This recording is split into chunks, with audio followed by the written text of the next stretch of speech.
Hello and welcome to week 2. This week we're going to talk a little bit about hydration and how our fluid status, our body's fluid status affects our entire body. Hydration is so incredibly important when it comes to our energy levels. Let's chat more about why. I'm going to share my screen here and we are going to, give me 1 second. Great.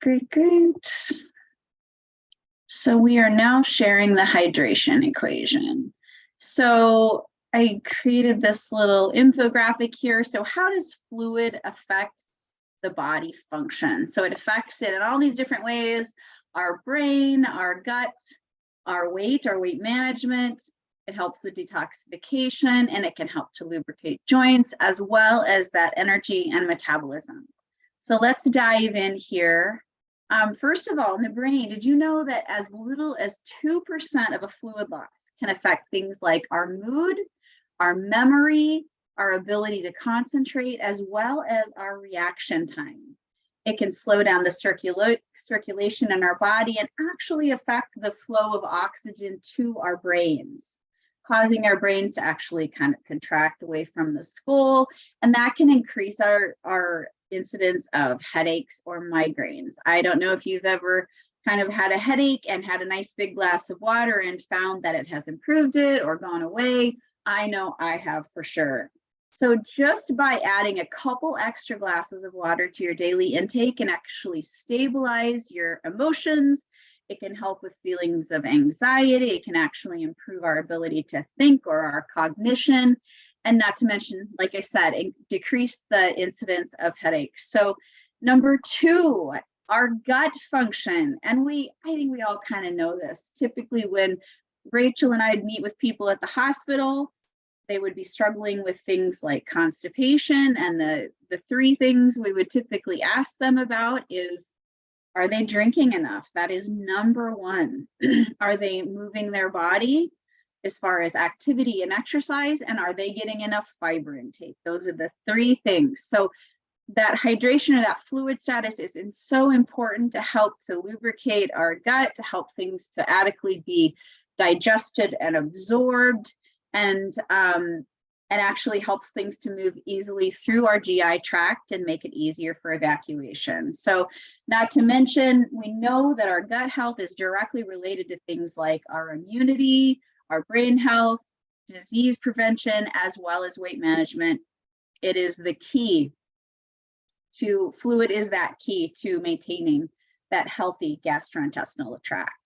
Number 3, let's talk a little bit about weight and weight management.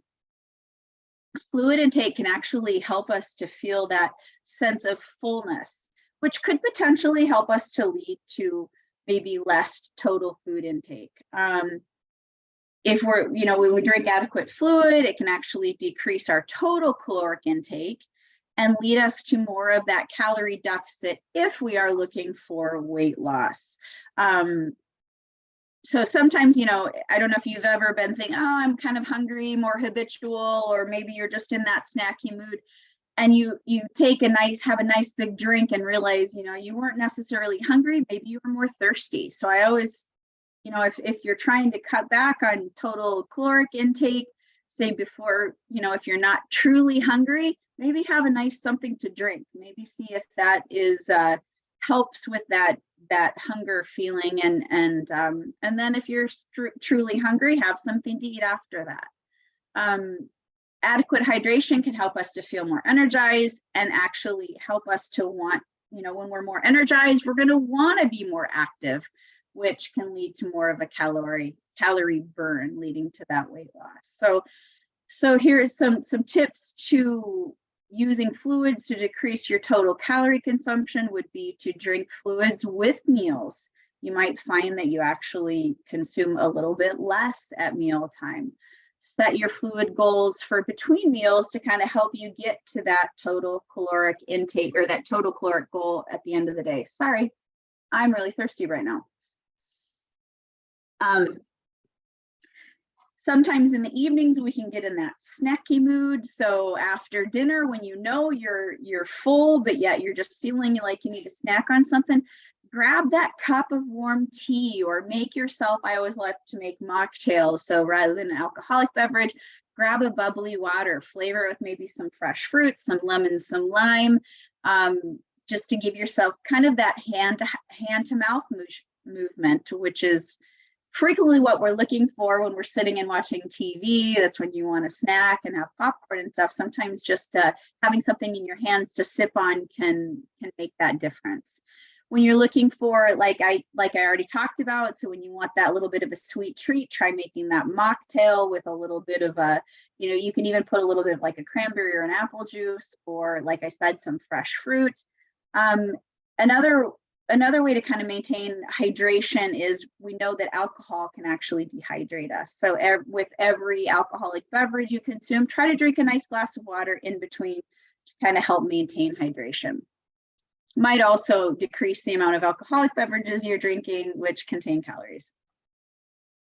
Number 4, detoxification. Fluid and hydration status is so important to help us to remove those toxins from our body, like through our urination, through peeing, through actual breathing, perspiring, sweating, and actual bowel movements. So when we have good and fluid intake, we're able to actually efficiently and effectively flush those toxins out of our systems. So in today's world, there's so many of these fad cleanses and detox regimens. People think that we have to have these in order to actually detoxify our bodies, which is not true. We have organs that do an amazing job of detoxification, but we need to provide them with that adequate fluid to help them to flush things. So our livers and our kidneys are just amazing detoxification systems in our bodies. We just need to make sure that we're giving them enough of that hydration so that they can work well. Number 5, joints. Did you know that cartilage in the joints actually contain 80% water? So you can see when you're dehydrated how that can actually decrease those cushions and that lubrication in your joints and increase likelihood of them feeling achy or sore or having less, you might even have increased risk of injuries because you don't have as much of the cushioning in your joints. So making sure that you're getting an adequate hydration can actually help to decrease joint pain. And number 6, energy metabolism. The whole reason for our Energy for Life program here, metabolism is that process where we actually use the food and the drink that we're consuming every day, and we use it for energy, right? So when we combine those calories in the food that we eat with that oxygen to provide our bodies energy to function. And that is even occurring when we are sleeping. Our body is constantly needing to use those calories and that energy to just continue even the basic things going on in our body, our breathing, our organs functioning, our brain functioning. We still need calories to burn even when we're in that sleeping state. And since our blood is made mostly of water, when we're dehydrated, our heart actually has to work harder to pump oxygen since circulation slows down.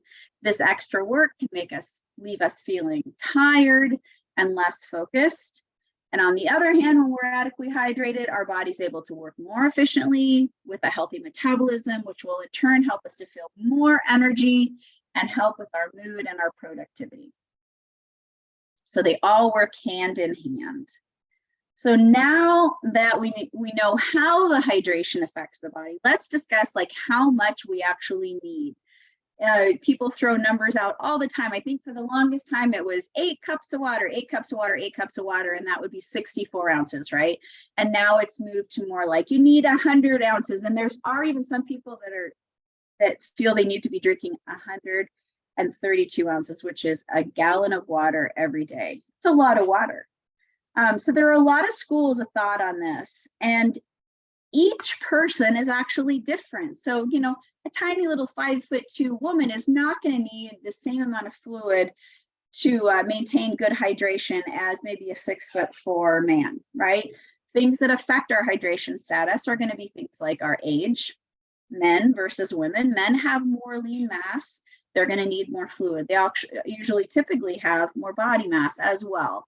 Our weight, our size, our height, how active we are, because obviously if you're a person that works in a manual job all day and is just go, go, go, maybe a lot of sweating, you're using a lot more energy, you're burning a lot more calories, you need a lot more fluid. Also with fluid losses. So if you sweat more than someone else, maybe you have, higher propensity for diarrhea or loose stools, or especially when you're sick and you have the flu, we know that diarrhea, fever, and vomiting, all those things, we're going to lose a lot more fluid than normal. So we're going to need a lot more to maintain that fluid balance. Oops, I just clicked on the wrong button here. So we also need to remember that alcohol increases our fluid needs because it actually is going to tend to dehydrate us and may actually decrease our energy levels and may make it more difficult for weight loss because it is just extra calories, right? It's kind of like, the candy or the cookies or the candy bars. They're extra calories. They're not providing you with many nutrients at all. They're just kind of empty. And so they could make a difference, especially if you're consuming, 2 or more beverages every evening. They can make it more difficult for weight loss. So the main recommendation is to avoid excess intake, which what they say is more than 2 servings per day for men and 1 serving per day for women. And 1 serving is just going to be typically 1 to 1.5 ounces of liquor, depending on which kind of proof it is, 5 ounces of wine, or a 12-ounce can of beer. So one way to tell if we're well hydrated is actual with urination. So we should be going pee at least every 2 or 3 hours during the day. If you're someone that's like, I haven't peed since this morning, and then you actually urinate and it's dark and stinky, well, you're not well hydrated. Okay, so your urine should be nice light color, yellow to colorless, and if it's darker or stronger smelling, you definitely need more water. And do not depend on that thirst level, because typically when you're thirsty, by the time you're thirsty, your body is likely dehydrated already. The Mayo Clinic actually makes the following recommendations, and they recommend that men should consume about 15.5 cups of fluid per day. That's 124 ounces, closer to that 1 gallon we were talking before. And women should consume at least 11.5 cups, and that's 92 ounces of fluid per day. But like I said, that can vary a little bit. If we want to base a recommendation on a person's weight, because we do know that weight can increase our needs, you can go with 1/2 to 1 ounce of fluid per pound of body weight. So say if you're a 150-pound woman, you would need somewhere between 75 and 150 ounces of water. That is a very broad range. And the above, when we're talking about the Mayo Clinic and their recommendations, it falls kind of right in the middle there. So I would probably say more like 1/2 to 3/4 of an ounce of fluid per pound would probably be the best. And like I said, if you're sweating a lot, if it's summertime, you're outside, you're going to need more. So those specific recommendations are based on fluid intake and not necessarily just only water intake. So that means all the fluids that you consume, but focusing more on those non-caffeinated and non-sugar sweetened liquids. This can even include foods that actually have a higher fluid content, like fruits, veggies, and soups. Some other options, if you don't necessarily like the taste of water, would be herbal and non-caffeinated teas, things like bubbly waters, as I discussed before, milk, juice, although juice can be very high in sugar, coconut water or bone broth. Also, even just trying to kind of flavor your water to make it taste a little bit better, more that you like, with like fresh fruits or even vegetables. Some people love like cucumbers, lemons, limes, strawberries, watermelons. I love it all.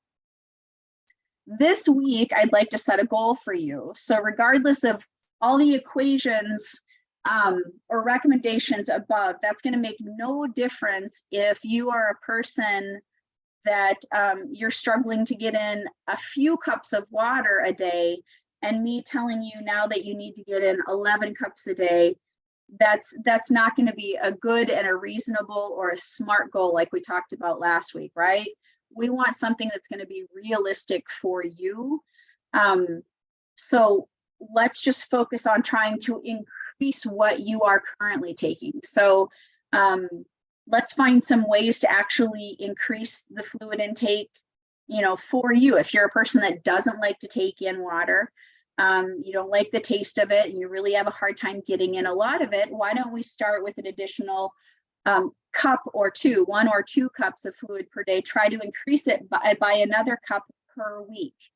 Break your day up and set fluid goals throughout the day so that you're reaching them by certain points in the day. So that way, by the time you get to 8 or 10 o'clock at night, you're not realizing that you haven't even consumed a fourth of your goal yet. You're actually trying to hit it during certain points of the day so that you don't have, 8 cups to drink at 8 o'clock at night. Sometimes you can even put a pitcher on your counter with that goal amount of fluid that you want in it, right? And each time you drink another drink during the day, you can even pour out that amount in that water. So you can watch that pitcher decreasing as the day goes on, and you kind of have somewhere to see, your goal and how you're doing towards your goal. By the end of the day, try and have that pitcher completely empty. Do things like you can cut up that fresh fruit, lemons, limes, vegetables, put them in little baggies or little containers that you can just throw and make it super easy to throw into your water. Some other ideas, if you really don't like plain water, put a tiny bit of juice to flavor it. Add natural flavorings. We put a couple different links in here, even if you want to click on them. Some of them that are more natural have more real ingredients with less total sugar. Not a lot of those fake sugars in them. Are Stir, True Lemon, or Noon tablets. Make sure if you're buying those alternative drinks at the store, you look for ones that don't contain the added sugar or alternative sweeteners, things like sucralose, NutraSweet, saccharin, or other things, because those aren't going to be any better than even just the real sugar. This week, your action step is to actually set a fluid goal for you. So think about, about how much, maybe journal your intake of how much fluid you're getting in now. Maybe you're already getting an adequate fluid, but kind of find where you're starting. And then I want you to do, like we said, maybe add 1 or 2 cups as your goal. And each week we increase until you get to that ultimate goal that you're shooting for. And I want you to actually plan how you're going to meet that goal, whether you're going to get up in the morning and you're going to have, start off the day by drinking a cup or 2 of water, just to kind of, hey, let's cut that goal back and get some of them in right away in the morning. Or, taking some nice big iced water bottles with you to work that you throw in some fresh fruit, and making sure that, okay, this needs to be gone by noon or by 2 or by certain points in the day.